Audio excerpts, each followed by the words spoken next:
Hello and welcome to France 24's weekly music show. I'm Marjorie Hache and I'm delighted to welcome two indie outfits who stem from France and who've been making a name for themselves abroad.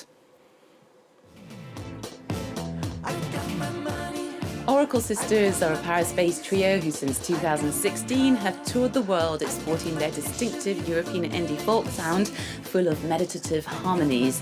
They've just released their second album, Divinations, and Julia and Lewis are with us in the studio. We also welcome Naya Mö, a young French artist from Bordeaux whose lo-fi indie grunge secured her a management team in the US. She's just released her EP, Dealing with Ghosts, and it's a pleasure to have you all in the France 24 studios. Thank you so much for being here. Thank you. Thank you. Now, first question, did you know about each other before today, or was this an introductive meeting here on Arts 24? Well, I love oraclesisters music, so I'm honored to be with you guys. Yeah. This is our first introduction, but we're looking forward to hearing more. That's great. The more experienced young artists with the fresh little blooming one. My question is, I'm very interested in the fact that both of you and all of you have managed to export yourself to the US in particular and abroad, which is no small feat when you come from France. And I was wondering why and what you thought attracted the world to your music. I'm going to start with you, Naya. Why do you think the US, or you got management in the US? Yes, definitely. Well, I sing in English first, so I first got in touch with my management on Instagram, and we reached out, and we just decided to work together, and yeah, it's awesome. It's so cool. You can find management on Instagram nowadays, which is rather impressive. Now, what about you guys? I lived in New York for a little while before moving to Paris and starting the band, so I had a bit of history there, but weirdly, after our first single came out, a US label reached out to us, so we signed actually with a New York independent label and kind of managed the start of our career between France and the US that way. Yeah, and Oraclesisters, you're actually Danish, Finnish, and your third member, who's not here, is Northern Irish. And I was wondering, how did you form in Paris, and why is Paris your anchorage city, so to speak, Julia?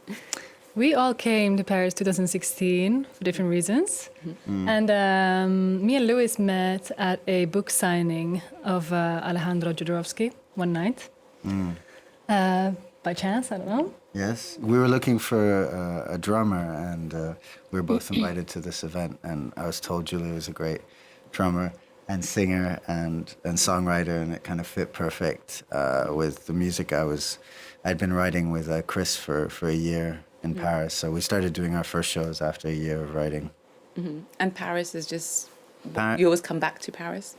Paris, yeah. I realized my parents met in Paris. My grandfather died in Paris, but no one is from Paris, and so it's a city, at least in my life, that I kept coming back to. We have a weird spiritual connection to this place. I don't know why.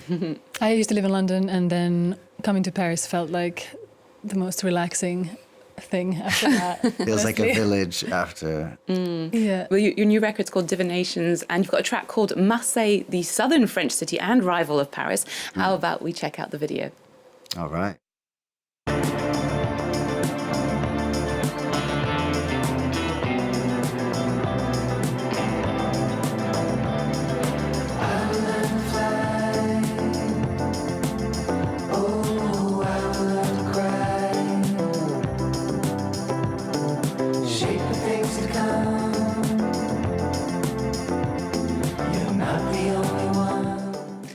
That's the Marseille video, but you've got lots of quirky music videos going on now. Your latest album was recorded in Los Angeles, Paris, and the French countryside, and it evokes life on the road.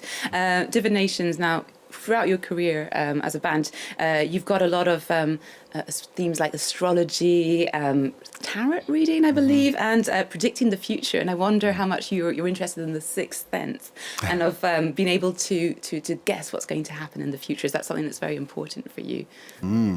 I think we're both, I think all three of us, but me and Lewis specifically, maybe we're both quite into mysticism and into the dark arts. The dreams. Yeah, no, we definitely have that interest in these, in the unconscious and the creative potential of the unknown. But divinations in and of itself, as a word, was trying to create a bridge between the process of drawing from the unknown when you're writing a song. I think it's a leap of faith when you write a song, and it comes out of from a source that you're not fully able to grasp, and to the same extent in the process of performing a divinatory act. I think it's the same thing. You're appealing to a power beyond you.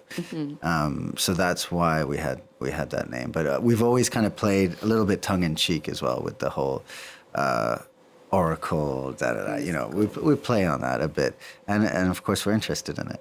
That's good. But there's a mystical relationship between songwriting, I think.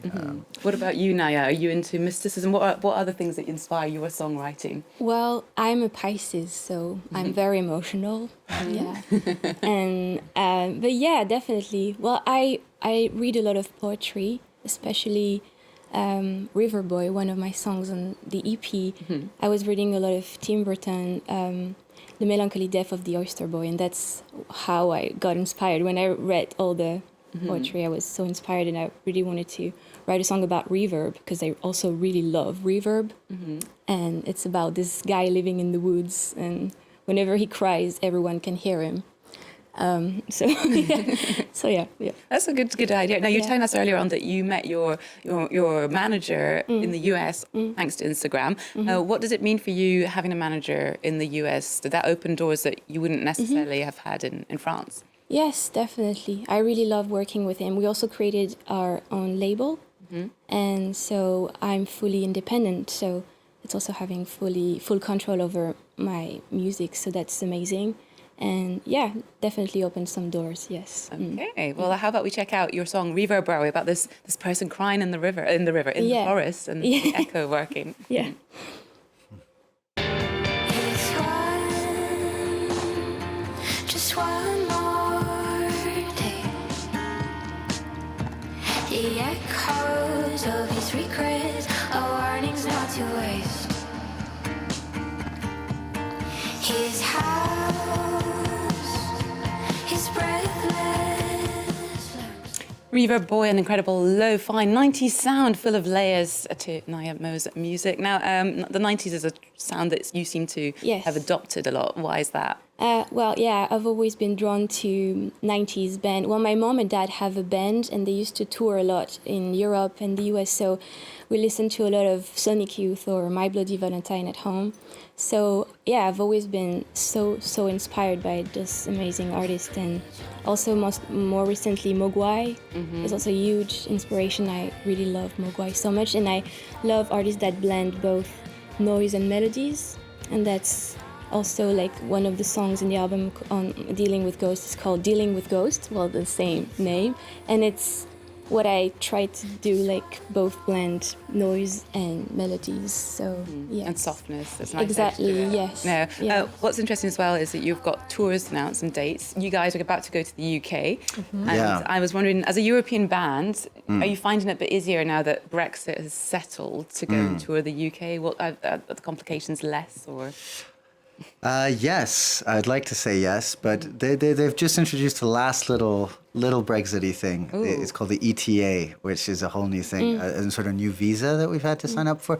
But I think that's the end of it, and I sense there's a calm establishing over all that chaos that existed. But London is the place we've actually played the most headline shows, and we feel very good. We're going to be playing Lille on the 10th of April, and then touring throughout Europe throughout the summer, and then before going to the US in September. Naya, you're going to be playing London too on the 22nd of April. Yeah. How much do you enjoy being on stage?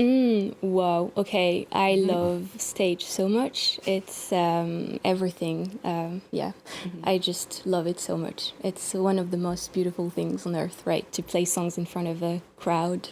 Yeah. And with one EP, how do you build your set? I play new songs, and I also play some songs that I wrote a few years ago. And yeah, so I have an hour playing an hour. So that's cool. Yeah. No, exciting. Yeah. So we're waiting a next album for you when Yeah. that comes in the future. And anything else you'd like to declare apart from this big album that's coming? I think you're having to digest this release into the world. We're doing. We're promoting this album now, but we're actually working on the next release as well. Things might start coming out before the end of the year. Right? Oh, well, exciting. Well, thank you, all of you, Julia and Lewis and Naya, for coming on Arts 24. I'm just going to remind our viewers to check out your album, Dealing with Ghosts, is an EP that's just come out from Naya, and Divinations, so you can explore a lot of beautiful music, and it's perfect for this time of year. We're going to play out with someone who was supposed to retire, but just can't help himself, Elton John. He's joined forces with Brandi Carlile and, of course, his ride or die, Bernie Taupin, to produce Who Believes in Angels. Now, they gave themselves the challenge of writing the record in just 20 days. And the album was produced by Andrew Watt, one of the hottest producers of the moment, who's worked with Pearl Jam, the Rolling Stones and Iggy Pop. And it features Red Hot Chili Peppers drummer Chad Smith. Now, if you like anthemic ballads, this should be your jam. Here's the music video for the title track, which is a beautiful nod to Elton John's classic hit, Pinball Wizard. If I lived an easy life, would I still choose you? Would I fall on the same night? A rodeo queen breathing fire